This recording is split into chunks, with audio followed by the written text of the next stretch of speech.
I've learned that in life, taking risks is important for finding value. Nelson Mandela once said that there's no excitement in playing it safe or settling for less than what you're capable of.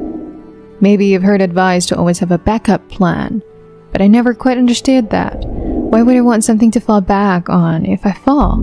I'd rather fall forward, so at least I can see where I'm going to land. Consistency is key. Without it, you might never finish what you started. Follow your passion, take risks, and don't fear failure. There's an old IQ test where you had to connect 9 dots with just 5 lines without lifting your pencil. The point is that sometimes you have to think outside the box to succeed. The only way to do it was to think creatively.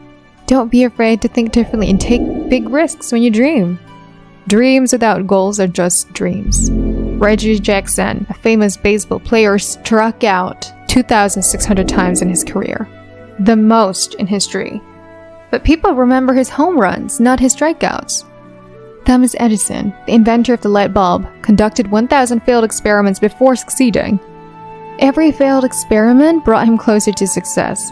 You have to take risks to succeed. You will fail, lose, embarrass yourself, and not do well at something in life.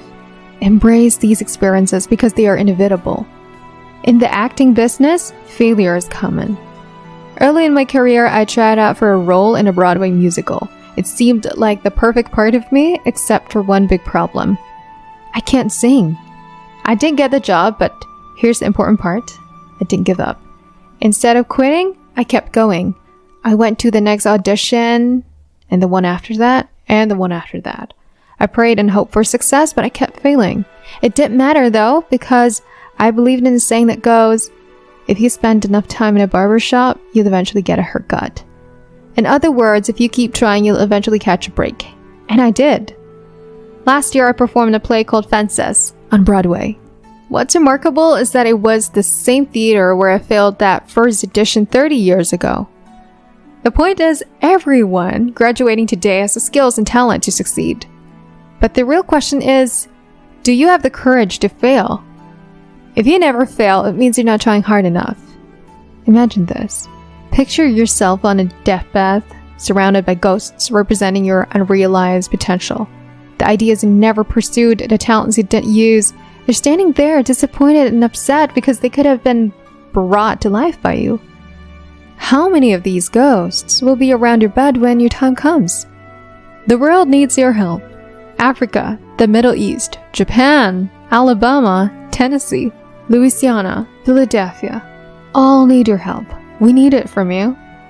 We really need your help, especially from young people like you. I can't speak for everyone here, but I know I'm getting a little older. We need your energy and passion because remember, you have so much to offer. You need to go out there and give it your all.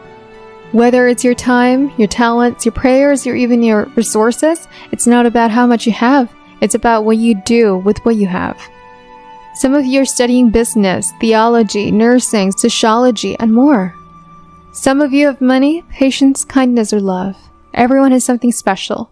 The question is, what will you do with your gifts? Now let's talk about failure. Sometimes failing is the best way to learn and grow. Life is not always a straight path. For example, I started at Fordham University as a pre-med student, but I struggled with complex courses. I switched to pre-law, then journalism, and without a clear focus, my grades suffered. So embrace your journey, embrace your failures, and use them to guide you towards where you were meant to be. When I was in college, I wasn't doing so great. My grades were pretty low, just a 1.8 GPA.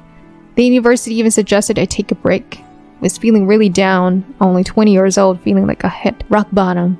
Then one day, while helping my mom at her beauty shop, something happened. There was this older lady, a respected figure in town. Although I didn't know her, I could feel her eyes on me whenever I looked in the mirror. She finally spoke up, taking the hairdryer off her head. She said something I'll never forget. She called me young boy and said she had a special feeling about my future. She said I would travel the world and speak to millions of people. And you know what? She was right. Since then, I've traveled all over, speaking to countless people through my movies, even though many only saw me on screen. I see you all today. And let me tell you, it gives me hope. I've learned that taking risks isn't just about job opportunities. It's all about being open to new ideas and people. It's about the chances you take, the people you meet, and the love you give. Your fate and determination will shape who you become, so never give up, never hold back. Put everything you have into what you do, and if you stumble along the way, remember this: fall forward.